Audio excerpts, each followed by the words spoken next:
Hello, you're watching the NAN News Highlights. I am Timi Tokpe Bonley. The National Bureau of Statistics says lending declined by 600.6 billion naira from 16 trillion naira in the first quarter of 2017 to 15.34 trillion naira in the second quarter of 2018.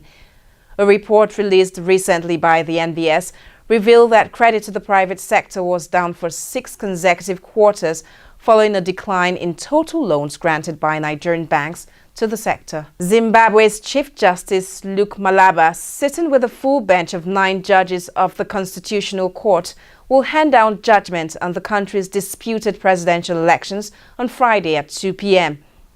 The incumbent, President Emmerson Mnangagwa, was declared winner of the poll with 50.8% of the votes, while his opponent, Nelson Chamisa, got 44.3% of the votes.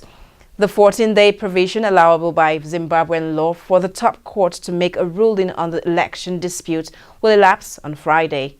Uganda's musician turned parliamentarian Robert Kyagulanyi, popularly called Bobby Wine, has enjoyed a brief reprieve from his traumatic detention by the military. Kyagulanyi was freed by court-martial over alleged illegal possession of firearms after the state dropped the 3-count charge, but was rearrested and charged with treason in Gulu Magistrates Court. He has been remanded in Gulu Central Prison until 30th of August, where he will be arraigned in court. Trade war between the United States and China has escalated, with the U.S. imposing steep tariffs on another $16 billion in Chinese goods. The move triggered a swift tit-for-tat retaliation from Beijing, even as negotiators from both sides seek to soothe trade tensions. The latest action completes the first round of $50 billion in Chinese products targeted by President Donald Trump, with Beijing striking back at American products dollar for dollar at each step. For details of these and other stories, log on to our website nan.ng.